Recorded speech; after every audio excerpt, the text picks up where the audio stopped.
अहिले निर्मल निवाससम्म स्थापित गर्ने काम भनेको राप्रपा नेपालले गरेको थियो, कमल थापाले गरेको थियो, हामीले गरेको थियौँ। अब यस्तै बानी व्यवहार हो भने राप्रपा नेपालले साथ छोड्ने हो भने जनताले निर्मल निवासबाट पनि राजालाई लखेट्छ। आगामी चुनावमा हेर्नुहोस्, कमल थापा अब उप प्रधानमन्त्री मात्र होइन, प्रधानमन्त्री बन्दै हुनुहुन्छ। राप्रपा नेपालका निवर्तमान अध्यक्ष लाक्पा तामाङज्यू, यहाँलाई नागरिक अनलाइन टिभीमा हार्दिक स्वागत छ। धन्यवाद, नमस्कार। अब राप्रपा नेपाल भन्ने पार्टी चाहिँ तपाईँले कमल थापाहरूले चाहिँ एउटा पार्टी एकीकरण गर्दा तपाईँले असहमति जनाएर एउटा जोगाएर राख्नु भएको थियो राप्रपा नेपाल। अहिले फेरि कमल थापालाई नै तपाईँले त्यो पार्टी जिम्मा लगाउनु भयो होइन त, हाँसी खुसी? के छ भने सर्वप्रथम त राप्रपा नेपाल स्थापना अनि स्थापित गर्ने भनेको कमल थापा नै हुनुहुन्छ। म उहाँको कार्यकर्ता हो होइन, उहाँ मेरो राजनीतिक गुरु पनि हुनुहुन्छ। लगभग 70 सालदेखि नै हामी सँगै राप्रपा नेपाल भन्दै राजनीतिक यात्रा गऱ्यौँ। तर 2073 सालमा अलिकति विचार मिलेर, राप्रपासँग विचार मिलेर अझ राष्ट्रिय अथवा प्रजातान्त्रिक पार्टीलाई चाहिँ शक्तिशाली बनाउनको निमित्त उहाँहरू पार्टी एकता गरेर राप्रपातिर जानुभयो। म चाहिँ राप्रपातिर नगइकन फेरि अलिकति विचार नमिलेको कारणले गर्दाखेरि यही राप्रपा नेपाललाई पुनर्स्थापना गर्दै यसैले अगाडि लिएर हिँड्ने मैले। अब अहिले कमल थापालाई अध्यक्ष तपाईँले हाँसी खुसी जिम्मा लगाइसक्नु भयो। अब हजुर, कहिले घोषणा हुँदैछ यसको? हाम्रो यो शनिबार 7 गते राष्ट्रिय सभागृहबाट पार्टीको घोषणा हुँदैछ। मैले उहाँलाई नेतृत्व सुम्पिनुको कारण यो उहाँको नासो हो, मैले उहाँलाई नै सुम्पिएँ। अर्को कारण भनेको राजनीति राष्ट्र र राष्ट्रियता अथवा जनताको लागि गर्ने हो। पहिल्यैदेखि मैले पटक पटक भन्दै आइरहेको थिएँ, यदि मभन्दा कोही सक्षम व्यक्तित्व आउँछ र राप्रपा नेपाललाई देशको अग्रणी शक्ति बनाउँछ र देश र जनताको लागि राम्रो काम गर्छ भने म मेरो नेतृत्व हाँसी हाँसी सुम्पिन्छु भनेर म पटक पटक भन्दै आइरहेको। अब मभन्दा हरेक कुराले उहाँ सक्षम हुनुहुन्छ, योग्य हुनुहुन्छ, अन्तर्राष्ट्रिय छवि बनाइसकेको व्यक्तित्व हुनुहुन्छ। त्यो भएको कारणले गर्दाखेरि पनि यो पार्टी देश अनि जनताको भविष्यको लागि मैले उहाँलाई नेतृत्व सुम्पिएको। जस्तो नि अब कमल थापालाई राप्रपा जुन पार्टी छ, राजेन्द्र लिङ्गदेन अहिले अध्यक्ष हुनुभएको छ र गत महाधिवेशन जसलाई एकता महाधिवेशन भनियो, तर त्यो लगत्तै चुनाव हार्ने बित्तिकै कमल थापाजीले त्यो पार्टी छोड्नुभयो र अब तपाईँले उहाँलाई अध्यक्ष बनाउँदै हुनुहुन्छ। अर्थात् राप्रपा नेपाल फेरि सुरु हुँदैछ होइन त। अब मुख्य रूपमा मैले भन्न खोजेको कमल थापाले जुन एउटा नयाँ पार्टी खोल्दाखेरि उहाँले विश्वास, जनताको विश्वास पाउनु होला त? हिजोको दिनमा पनि राजेन्द्र लिङ्गदेनलाई भन्दा कमल थापालाई जनताले विश्वास गरेकै हो। राप्रपा जो पशुपति शमशेर राणाले नेतृत्व गरिरहँदाखेरि पनि राप्रपा नेपाललाई जनताले धेरै विश्वास गरेकै हो। जनताले हामीलाई 24 सिट दिएकै हो। जनताले हामीलाई नेपाल सरकारसम्म पुर्याएर काम गर्ने अवसर दिएकै हो। त्यतिखेर होला केही त्रुटि भए हाम्रा नेताहरूले आत्मआलोचना गरिसक्नु भएको छ। अब हेर्नुहोस्, यो चुनावमा राप्रपा भन्दा राप्रपा नेपालले धेरै मत ल्याएर राम्रै सिट हासिल गर्नेछ। भनेपछि राजेन्द्र लिङ्गदेनहरूभन्दा तपाईँहरू अगाडि आउनुहुनेछ? अवश्य, हरेक कुराले होइन हेर्दै जानुस्। तर अनि राप्रपा पार्टी कमल थापालाई हिजो चाहिँ भनौँ न चुनावसम्म एक अधिवेशनमा चाहिँ राप्रपामा चाहिँ कमल थापाको प्यानल भएर लडेका मान्छेहरू, बुद्धिमान तामाङ जस्ता मान्छेहरू कोही पनि आएनन् नि त कमल थापाको पछाडि त? एकैचोटि आउने होइन नि त। उहाँहरू त बौद्धिक व्यक्तित्व हुनुहुन्छ, पटक पटक मन्त्री भइसकेको हुनुहुन्छ होइन। एकैचोटि हाम फाल्ने कुरो भएन, बिस्तारै बुझ्नुहुन्छ, हाम्रो विचार मन पराउनुहुन्छ, हाम्रो सिद्धान्त मन पराउनुहुन्छ। त्यो भइसके पछाडि त्यो राप्रपामा लगभग 0-0 जस्तै हुन्छ। शीर्ष नेताहरू सबै राप्रपा नेपालमा आउनुहुनेछ, मलाई विश्वास छ। होइन अहिले जस्तो हेर्नुहोस्, अब राप्रपामा पनि अब नेतृत्व परिवर्तन भयो, एउटा चाहिँ हस्तान्तरण भयो, अनि राजेन्द्र लिङ्गदेन एउटा अध्यक्ष पनि भए भनेर उहाँको त एउटा सामाजिक सञ्जाल बाहिरतिर हेर्दाखेरि त निकै लहर देखिन्छ नि, देख्नु भएको छ नि तपाईँले? सामाजिक सञ्जालको कमेन्ट हेरेर राजनीति गर्ने भनेको मूर्ख मानिसहरू हुन्। सामाजिक सञ्जालमा हेर्नुहोस्, केपी ओली, प्रचण्ड, शेरबहादुर देउवालाई कति गाली हुन्छ, लगभग 99% त्यहाँ गाली नै हुन्छ। तर अन्ततः उनीहरू चुनाव जितेर देशको प्रधानमन्त्री बन्छन्। अनि जसलाई सामाजिक सञ्जालमा हाई हाई बधाई शुभकामना भन्छ, हेर्नुहोस् वार्ड अध्यक्ष पनि जितिरहेको अवस्था हुँदैन। त्यसलाई त्यसरी राजनीतिक मापन गर्नु मिल्दैन। उदाहरणको लागि एकजना हाम्रा विद्वानले नै भन्नुभएको थियो, सामाजिक सञ्जालमा नरेन्द्र मोदीको लाइक र कमेन्ट हेर्नु अरे, अनि सन्नी लियोनको लाइक र कमेन्ट हेर्नु अरे के। नरेन्द्र मोदीभन्दा कति धेरै हुन्छ र त्यसको अर्थ के सन्नी देओलले अब राजनीति गर्न सक्छ त सक्दैन नि हो त्यसरी सामाजिक सञ्जालको लाइक र कमेन्ट हेरेर राजनीतिक मापन गर्न सकिँदैन अब तपाईँको राप्रपा नेपालले चाहिँ राजालाई बोक्दैन हैन त लगभग राजालाई बोक्दैन गणतन्त्रवादी हो नि लगभग राजालाई बोक्दैन राज संस्था र राजाप्रति व्यक्तिगत रूपमा हाम्रो सम्मान उस्तै रहन्छ हामी फेरि पनि सम्मान गर्छौँ तर अर्थै भएन नि तपाईँले त्यो एजेन्डै छोडिसकेपछि एजेन्डा छोड्नु बित्तिकै फेरि उहाँलाई चाहिँ बदनाम गर्दै हिँड्ने उहाँको के भरे कुप्रचार गर्दै हिँड्ने भन्ने पनि त होइन नि हामी आफ्नो बाटो गरिसकिसक्नुभयो नि कमल थापा होइन के गर्नुभयो उहाँले त राज संस्थालाई अझै पनि सम्मान गरिराख्नु भएको छ माया गरिराख्नु भएको छ चुनावमा राज संस्थाको कारण निर्मल निवासको कारण मैले चुनाव हारेँ भनेर उहाँले भनिसक्नु भएको छ होइन उहाँको चलखेल भयो त्यहाँ सबै होइन त्यो त वास्तविकता हो नि त जे भएको त्यो कुरा त ल्याउनु पर्यो तर राजा फटा यताउता भनेर चाहिँ उहाँको व्यक्तित्व आचरणहरू चाहिँ मानहानि गर्ने काम त गर्नु भएको छैन नि एउटा नेतामा त्यो गुण हुनुपर्छ अनि यो सिद्धान्त विचार भनेको कहिलेकाहीँ परिवर्तन भइरहन्छ यो राजनीतिक अभ्यास हो होइन राजनीतिमा यी सामान्य कुरा हुन् हिजोको दिनमा 62-63 को कठिन अवस्थामा राप्रपा नेपाल जो चाहिँ कमल थापाले नेतृत्व गरिराख्नु भएको थियो हामी त्यसैमा थियौँ हामीले राज संस्थाको एजेन्डा बोकेको थियौँ कठिन परिस्थितिमा अनि त्यतिखेर अहिलेको राप्रपा भनाउँदा जो राजा राजा भन्दै हिँडिरहेको छ आफूलाई चाहिँ सच्चा राष्ट्रवादी भन्छ उनीहरू गणतन्त्रको पक्षमा थिए अप्ठ्यारो अवस्थामा तर आज जुन माहौल अलिकति राप्रपा नेपालको कारणले गर्दाखेरि क्रिएट भएको छ हामीले फेरि सहज अवस्थामा चाहिँ राजालाई छोडेर फेरि गणतन्त्र भन्दैछु भनेपछि हामी जस्तो त्यागी अथवा चाहिँ राप्रपा नेपाल जस्तो एउटा चाहिँ उच्च विचार भएको पार्टी चाहिँ को होला ल आफै सोच्नुहोस् न भनेपछि अब कमल थापा लाक्पा तामाङ तपाईँको पार्टी यो चाहिँ गणतन्त्रवादी पार्टी हो लगभग 80-90% गणतन्त्रवादी नै भन्छु अहिले नै म तर अझै पनि फाइनल डिसिजन आइसकेको छैन हाम्रो केही दिन पछाडि केन्द्र कार्य समितिको बैठक बस्दैछ बहुमत केन्द्र कार्य समितिका साथीहरूले जे निर्णय गर्नुहुन्छ राज संस्था कि गणतन्त्र भन्ने विषयमा हामीले त्यही एजेन्डा बोकेर हिँड्छौँ अहिले आधिकारिक रूपमा चाहिँ आएको छैन तर लगभग गणतन्त्र जस्तै हो अब गणतन्त्र अनि हिन्दू राष्ट्र होइन तपाईँहरूको सनातनिक हिन्दू राष्ट्र एउटा मात्र धर्मको एजेन्डा बोकेको छैनौँ सनातन अर्थात् परापूर्व कालदेखि चलिआएको धर्म संस्कार संस्कृति अर्थात् हिन्दू बुद्धिस्ट किराँत होइन बोन यी धर्मलाई समेटेर अगाडि बढ्ने हो भनेपछि कमल थापा त अब गणतन्त्रवादी तपाईँ पनि गणतन्त्रवादी भन्दा अब नेपाली जनताले शङ्का नगरे भयो नि त गणतन्त्रलाई स्वीकार्नु भयो नि त अब त तपाईँहरूले गणतन्त्रलाई हामीले मात्र होइन सम्पूर्ण नेपाली जनताले स्वीकारेको छ जनताभन्दा ठुलो राजा होइन होइन देशभन्दा ठुलो राज संस्था होइन त्यो भएको कारणले गर्दाखेरि हामी अब राजा र राज संस्थाको लागि भन्दा पनि राष्ट्र र जनताको लागि काम गर्ने हो जनताको बहुमत अथवा जनताको जनमत जनताले जे चाहन्छ त्यो एजेन्डा बोकेर हामी अगाडि बढ्ने हो हामी कसै एउटा व्यक्तिको अथवा कुनै एउटा संस्थाको अब गुलाम रहन्नौँ गुलामी गर्दैनौँ राजा अर्थात् पूर्व राजा राज संस्थाको मुद्दा बोकेर तपाईँको पार्टी तपाईँ पनि त त्यो हिजो विचार मिलेन भन्नुको मूल त कारण यही पनि होला होइन अब तपाईँहरू अब 15-18 वर्ष त्यसैमा चाहिँ झुलिनु भयो अनि अहिले आएर चाहिँ ट्र्याक चेन्ज होइन ट्र्याक चेन्ज गर्नु पर्दो रहेछ बाध्यताको कारणले गर्दाखेरि हामीले त राज संस्था आफ्नो काँधमा बोकेर हिँडेकै थियौँ आफ्नो ज्यानको आहुति दिनसम्म हामी तयार थियौँ तर त्यतिसम्म गरिरहँदाखेरि पनि आफ्नो सिङ्गो जवानी होइन घर खेत चाहिँ के भरे बन्दगी राखेर जमिन बाँचो राखेर त्यतिसम्म चाहिँ आफ्नो के भरे सर्टिफिकेटहरू बाकसमा थन्काएर कैयौँ अवसरहरू त्यागेर राजा राजा राजा भन्दै हिँड्दाखेरि अन्ततः राजाले के गरे भन्दाखेरि त हाम्रा नेतामाथि हस्तक्षेप गरे स्वतन्त्र ढङ्गले हामीलाई राजनीति गर्ने उहाँले चाहिँ मौका दिनु भएन यसरी हामी चाहिँ के भरे उहाँको गुणगान गाउँदै गर्ने हिँड्ने अनि उहाँले चाहिँ हाम्रै नेताहरूमाथि प्रहार गर्ने उहाँलाई जे मन लाग्यो त्यही गर्ने उहाँ पनि एउटा अधीनमा बस्नु पर्यो नि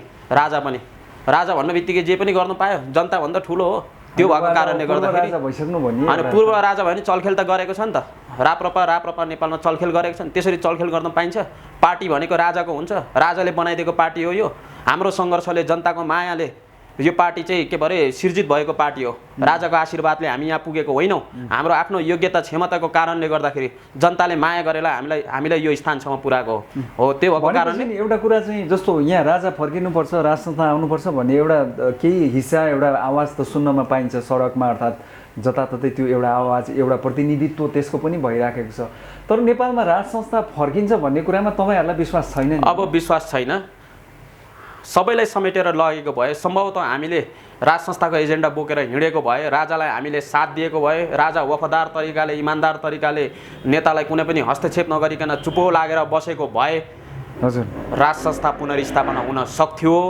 तर अब राजालाई हामी आफ्नो औकातमा ल्याउँछौँ, नेपाली जनताले ल्याउने छ, राजा ठिक ठाउँमा बस्नुपर्छ। हिजोको दिनमा 62-63 को जनआन्दोलन जनताले गरिरहँदाखेरि राजालाई नारायणहिटीबाट जनताले लखेट्यो। त्यहाँ अहिले निर्मल निवाससम्म स्थापित गर्ने काम भनेको राप्रपा नेपालले गरेको थियो, कमल थापाले गरेको थियो, हामीले गरेको थियौँ। अब यस्तै बानी व्यवहार हो भने, राप्रपा नेपालले साथ छोड्ने हो भने जनताले निर्मल निवासबाट पनि राजालाई लखेट्छ। होइन त्यो त उहाँको प्राइभेट प्रपर्टी हो नि, किन लखेट्छ? होइन, प्राइभेट प्रपर्टी भए पनि राजा त अब राजा रहेन नि, ऊ त स्वतन्त्र नागरिक हो, जनता सोसरा हो नि।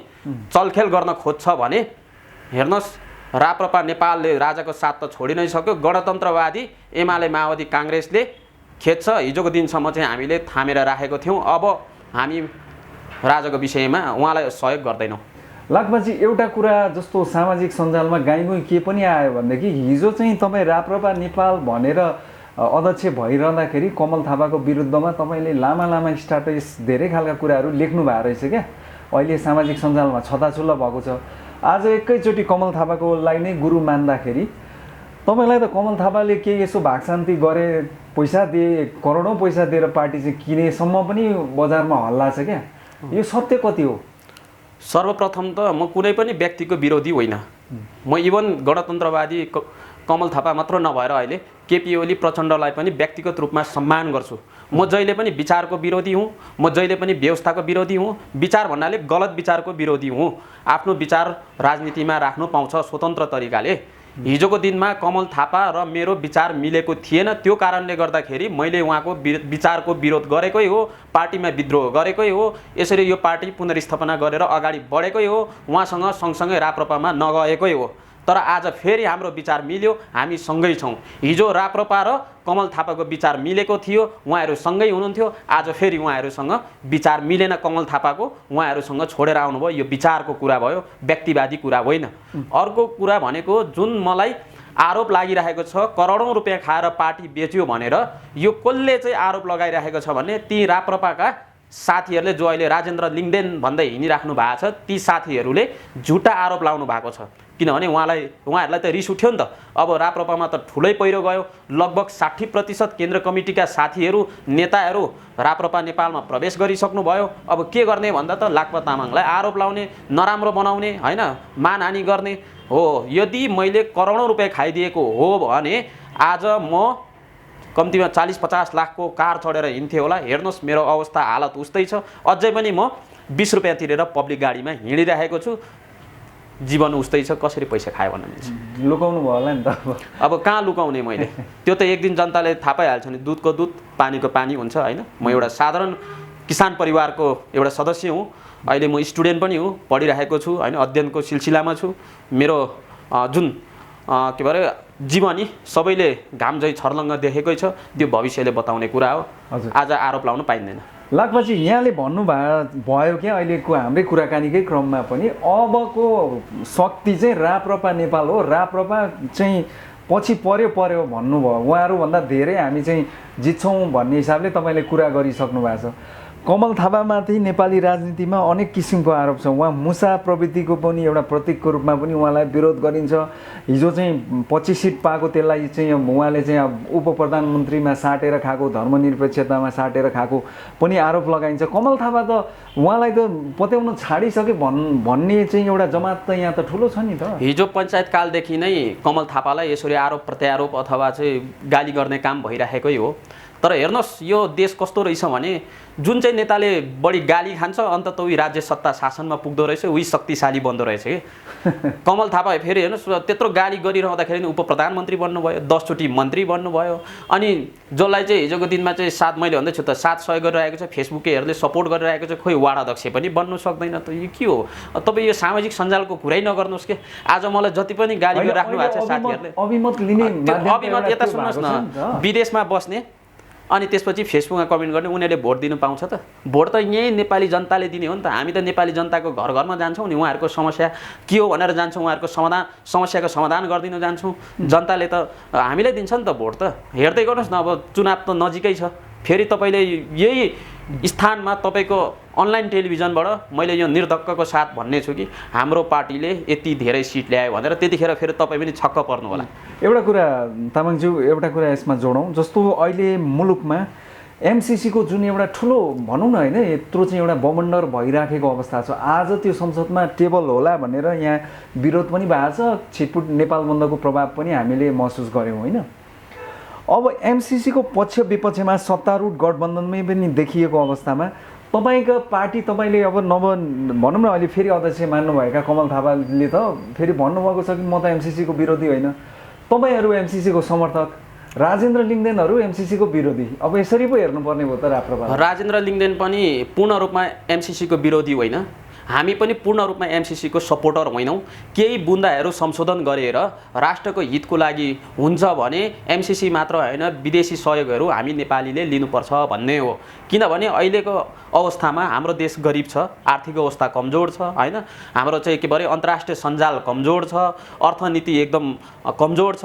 त्यो भएको कारणले गर्दाखेरि विदेशी सहयोग लिनुपर्छ, तर त्यो सहयोग चाहिँ अथवा त्यो परियोजना नेपाली जनताको अन्डरमा अथवा चाहिँ कानुनभन्दा मुनि हुनुपर्छ, संशोधन गरिनुपर्छ भन्ने चाहिँ हो। नत्र भने राप्रपाले एमसिसीको विरोध गर्नुपर्दाखेरि जुन अहिले राजेन्द्र लिङ्गदेनले विरोध गर्ने भनेर भन्नुभयो, आज संसदमा टेबल हुँदैछ त्यो विधेयक होइन। हिजोको दिन भर्खर के भएर गठन गरेर अलिकति एमसिसीको विरोध गरौँ भनेर भन्नुभयो। यो कुरा त वर्षौँ अगाडिदेखि हल्ला हुँदै आइरहेको छ। त्यतिखेर राजेन्द्र लिङ्गदेन कहाँ थियो? खोइ चुईसम्म बोल्दैन थियो त। यो सबै नाटक हो क्या उहाँको पनि। उहाँ पनि राजनीतिमा चाहिँ होइन, कलाकारतिर अथवा चाहिँ यता फिल्म सेक्टरतिर हुनुपर्ने एकैछिनमा चाहिँ यो नाटक मञ्चन गरिरहनु हुन्छ कि। त्यो जुन हात्तीको देखाउने दाँत र चपाउने दाँत भने जस्तै यो उहाँको देखाउने दाँत मात्र हो। चपाउने दाँत चाहिँ उहाँ एमसिसीको समर्थक हुनुहुन्छ।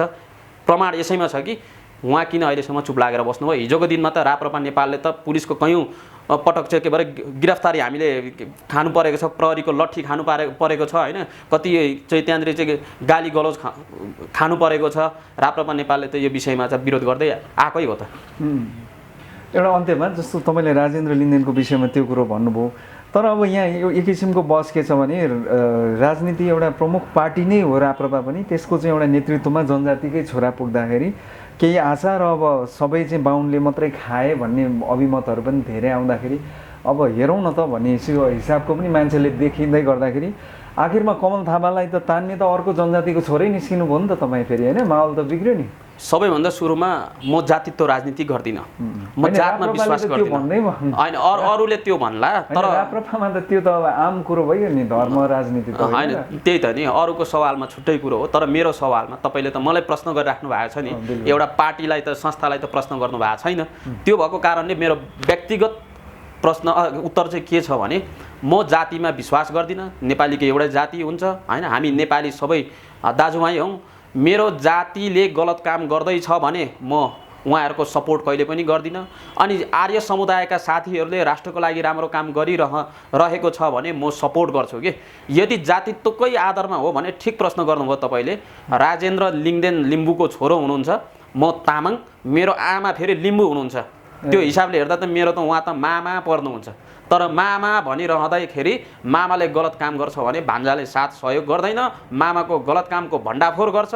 यदि अब कमल थापासँग त मेरो त्यस्तो कुनै उयो के भरे जाति अथवा हरेक कुराको नातै छैन, मात्र राजनीतिक नाता छ। उहाँ अहिले सही दिशामा हुनुहुन्छ, उहाँले राम्रो विचार लिएर आउनुभएको छ, म उहाँलाई साथ सहयोग गर्छु। भनेपछि फेरि पनि कमल थापा राष्ट्रिय राजनीतिमा स्थापित हुन्छन् भनेपछि त्यो दोस्रो संविधान सभामा जुन किसिमको उहाँको देखियो नि रवाफ, उप प्रधानमन्त्री हुनुभयो, 24-25 सिट, अब त्यो दिन चाँडै ल्याउँदै हुनुहुन्छ तपाईँ। हिजोको दिनमा राजाको मात्र एजेन्डा बोकिरहँदाखेरि सङ्कुचित सोच र विचार लिएर हिँड्दाखेरि त हामीले 24 सिट ल्यायौँ। अब हेर्नुहोस्, सम्पूर्ण नेपाली जनतालाई अटाउने खालके नयाँ एजेन्डा लिएर आउँदाखेरि अथवा राजा मन नपराउनु त यहाँ त 80% छ नि त। 20%ले आफ्नो अलिअलि यसो दुनो सुझाउनलाई राजा भनेको हो। 80% नेपाली जनताले साथ दिने हो भने दिन्छ पनि। आगामी चुनावमा हेर्नुहोस्, कमल थापा अब उप प्रधानमन्त्री मात्र होइन, प्रधानमन्त्री बन्दै हुनुहुन्छ। हुन्छ लाखबाज तामाङज्यू अमूल्य समय दिनुभयो यहाँको गहन विचार विश्लेषण र यो पछिल्लो राजनीतिक घटनाक्रम तपाईँको आफ्नै पार्टीको कुराहरू जुन राख्नुभयो यसका लागि म धेरै धेरै धन्यवाद दिन चाहन्छु। हस् त, धन्यवाद तपाईँलाई, नमस्कार।